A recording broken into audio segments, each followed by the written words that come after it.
After the warm tones of my wine dark stew, I want to bring out something that will help everyone cool down. And I'm making my ice cream cake with butterscotch sauce, which relies heavily on ingredients that are dangerously appealing to my children. Well, they appeal to everyone, so I had to keep them somewhere they will never look. Afraid this is it. But luckily, I can grab them now, untouched by small hands, and just one stop at the freezer, and it's more or less done.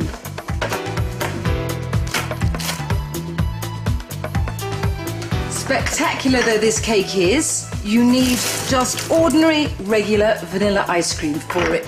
It's what you put in that makes a difference. I'm going to leave those there to soften a little and get on with some of the filling.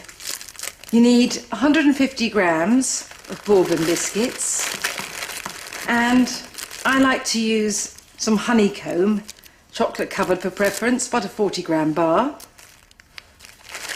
and then just go at them together with a rolling pin in a freezer bag until some are rubble, some dust, and some sizable crumbs. You need 1.5 litres of ice cream. So on top of this, you sprinkle your cookie and honeycomb crumbs. Oh, lovely. I'm going to keep some back because I like to sprinkle these over the cake when it's unmoulded. And now some peanuts, not ordinary peanuts, but honey roast peanuts. Yes, I know, more sugar, but you start worrying about the sugar content here. It's a bit of a waste of time. So in they go, 100 grams is plenty. And, oh, I love these. They're new in my life. I can't actually get them in England except online, and I'm such an internet shopping junkie. That's how I do it. They're chocolate and peanut butter swirled morsels or chips. They look like miniature circus tents. I want 200 grams of these. But don't worry if you can't get these, because to be honest, you can use milk chocolate chips, dark chocolate chips, white chocolate chips. In fact, any chips except potato chips. Again, I want to hold some back for sprinkling on top. They look so beautiful. While this is whirring, I am going to line the tin. Just makes it easier to get out later. And I have been taught a trick, which is that if you tear your cling this way round, it always comes out in a straight line. Ah, magic. There, so 1/2.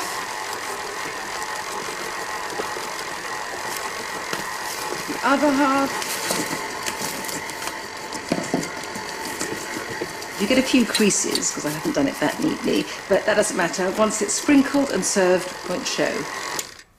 I don't think it's the cook's role to try and win applause. Obviously not. But nevertheless, I have to say it's very gratifying to make something that's as simple as this, but is just so spectacular when you serve it. Okay, so in it goes. Ah, for that speckled beauty. It's pretty fabulous as it is, but I think an extra and worthwhile touch is to drizzle it with warm butterscotch sauce. All you need to do is bung a few things in a pan and heat them up while the tagine is in the oven reheating, so no work. Fold over the bits of cling just to protect the top. So into the freezer with the cake.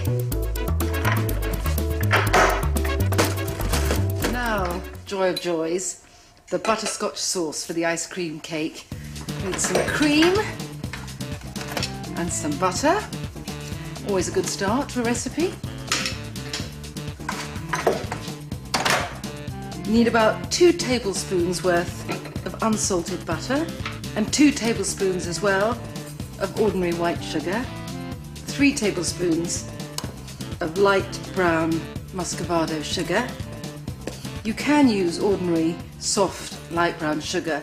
I just love the treacliness you get from muscovado. And, just in case it isn't sweet enough, some golden syrup. Quite a bit, you can see. I suppose about 2 espresso cups worth. Right, so heat on This needs to bubble up and keep bubbling for about 5 minutes. And actually, I could have made this 2 days ago when I did everything else, but it's so simple to make. It's frankly no harder than reheating. And who's going to complain about the scent of butterscotch wafting through the house when they come in?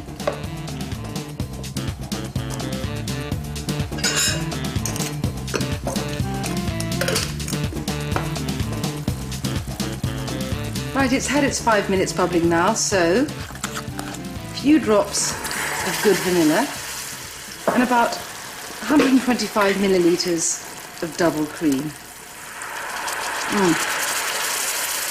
This is really the perfect time to make this. No one's arrived yet, I'm calm, and although it's really piping hot and runny now, by the time it's sat and we've eaten our tagine, it'll be warm and really gooey. Just right for drizzling over the ice cream cake. I have a sweet treat in store. Just a little something. Look at that.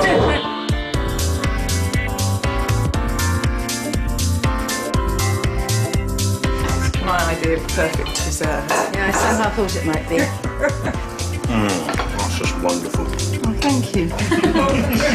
The sauce just blends it all together, doesn't it? Nothing succeeds like excess.